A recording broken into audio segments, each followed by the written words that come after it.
Olá, alunos e alunas, sejam bem-vindos e bem-vindas de volta. Hoje nós vamos estudar o folclore brasileiro, abrindo o nosso terceiro bimestre. Por enquanto, ainda online, mas espero que em breve a gente já possa estar em sala de aula. Primeiro, vamos entender o que significa a palavra folclore. Você sabe o que significa? Ela vem de duas palavras inglesas. Uma delas é folk, que significa povo, e lore, que significa conhecimento.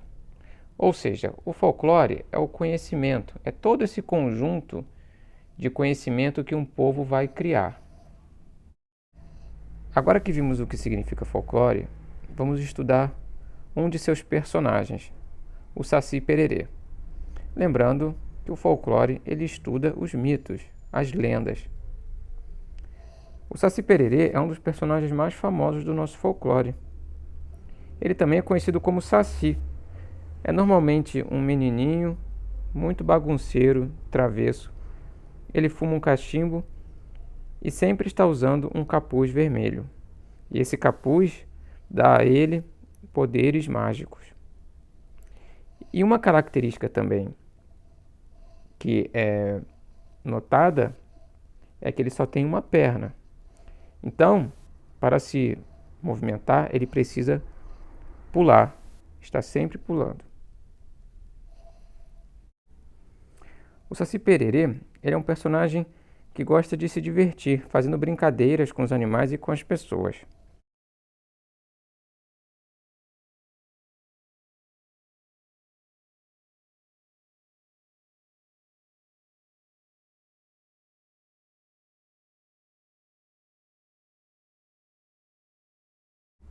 Outra lenda bastante conhecida é a lenda da Yara, também conhecida como a lenda da Mãe da Água. E ela faz parte do nosso folclore há muito tempo, que surgiu quando os índios ainda estavam dominando o nosso território, antes mesmo da chegada dos portugueses, e surgiu lá na Amazônia, conhecida no Brasil inteiro. Significa aquela que mora nas águas. É uma sereia, metade mulher, metade peixe, que vive nas águas amazônicas. Muitas vezes a figura de Ara é confundida com outra figura, chamada Iemanjá. Só que Iemanjá é uma figura africana, e é a rainha do mar. Yara tem longos cabelos pretos e olhos castanhos. E ela emite uma melodia que atrai os homens, e eles ficam hipnotizados com o seu canto e sua voz doce. Dependendo da região, Yara pode ter outra aparência. Por exemplo, seus cabelos podem ser de outra cor e seus olhos também. Diz a história que Yara era uma guerreira corajosa e tinha uma beleza invejável. Por isso, os irmãos dela sentiam muita inveja e decidiram matá-la. Mas no combate, como Yara era uma guerreira muito forte, ela conseguiu inverter a situação e ela matou os irmãos. Mas ela ficou com muito medo da punição do seu pai, que era um pajé de uma tribo. Então ela decidiu fugir. Mas o pai conseguiu encontrá-la e, como castigo, ele arremessou Yara no rio. Mas os peixes decidiram salvar a jovem e a transformaram na sereia Yara. Desde então, Yara habita os rios da Amazônia e conquista os homens, e eles acabam sendo afogados. Outra lenda bem conhecida do nosso folclore é a lenda da mula sem cabeça, que conta a história de uma mula que tem uma cor preta ou uma cor marrom, e no lugar da cabeça tem uma tocha de fogo.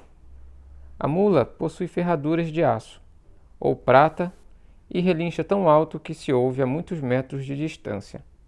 Também é comum ouvir o animal soluçando como um ser humano. Diz-se que a mula costuma correr pelas matas e campos, assustando pessoas e animais. Existem muitas versões sobre a origem da mula. Uma delas diz que toda mulher que namorava um padre, se transformava em uma mula, como uma espécie de punição por esse pecado. Outro personagem lendário do nosso folclore é o Curupira, um personagem com cabelos ruivos que possui os pés virados para trás. E assim, quando ele anda, ele consegue enganar se alguém estivesse seguindo-o, olhando para as suas pegadas. O perseguidor pensaria que ele foi em outra direção. A lenda diz que o Curupira vive na mata fazendo travessuras, sendo considerado o protetor das florestas. Ele também é conhecido como o demônio da floresta, assobia e utiliza falsos sinais. Ele reúne muitas histórias que envolvem os mistérios inexplicáveis. Por exemplo, o desaparecimento de caçadores, bem como o esquecimento dos caminhos. Dizem que com seus pés virados para trás, o Curupira engana e confunde as pessoas, que danificam seu habitat. Por exemplo, os caçadores, os madeireiros, os lenhadores. E outro personagem bem famoso é o Boitatá, uma grande serpente que tem seu corpo pegando fogo. O Boitatá protege os animais e as matas das pessoas que lhe fazem mal, e principalmente que realizam queimadas nas florestas. Na narrativa folclórica, essa serpente pode se transformar num tronco em chamas com o objetivo de enganar e queimar os invasores e destruidores das matas.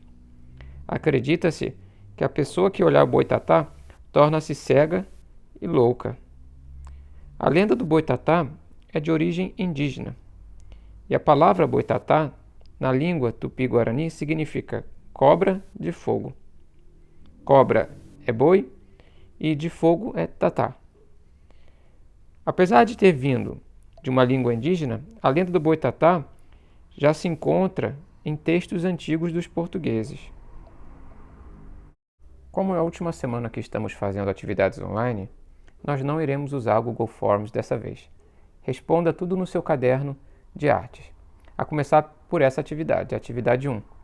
Qual dessas lendas você mais gosta? Você também vai explicar o porquê. Na atividade 2, você vai escrever outras lendas do nosso folclore. Isso se você conhecer outras lendas.